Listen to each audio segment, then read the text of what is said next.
Special thanks to Representative Handy for sticking it out tonight and being here to introducing the bill. Of course, for your consideration. Special thanks also to the members on the committee who have co-signed this groundbreaking legislation.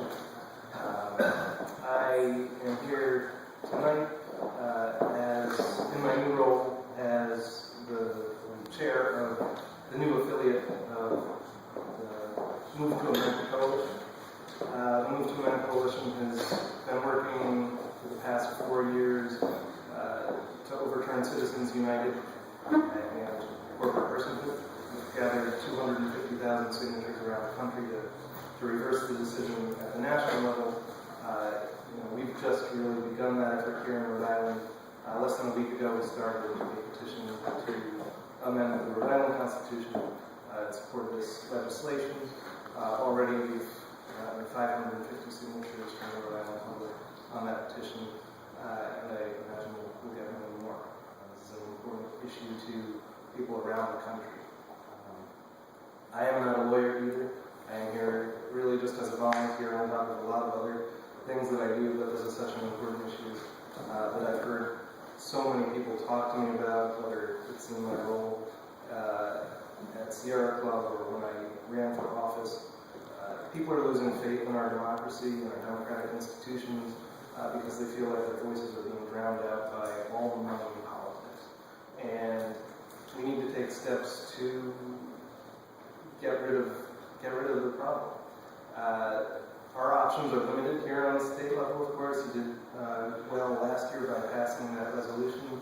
A number of other states have passed similar resolutions, but we think more needs to be done. And this is another step that can be taken at the state level. The amendments that Representative Handy mentioned would take any effective enforcement power out of this constitutional amendment, but it would still be a much bolder statement. It would give the people of Rhode Island the chance to make that statement to the Supreme Court, to our leaders in Washington, for themselves. And again, the public has just lost so much faith in our political process. And to give them a question on their ballot that says, are corporations people, and the ability to refute what is widely regarded as a terrible decision would mean a lot to the people of Rhode Island. And I think it's, when you look at the Constitution, there is no mention of corporations. Corporation does not appear once in the Constitution. I think if the framers of the Constitution were here today and they saw the power that corporations today are wielding, they would see the danger of tyranny as they saw from England back in the day. And they would have probably put language in the Constitution similar to what this amendment says. So again, I think it's a good amendment. Of course, we'll leave that up to the people of Rhode Island to decide.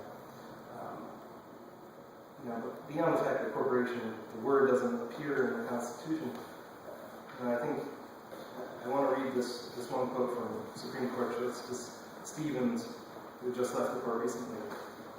Corporations have no consciences, no beliefs, no feelings, no thoughts, no desires. Corporations help structure and facilitate the activities of human beings.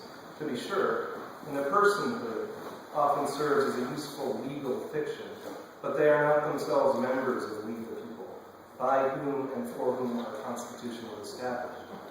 And I think that's right. I think many Supreme Court justices have seen that over the years.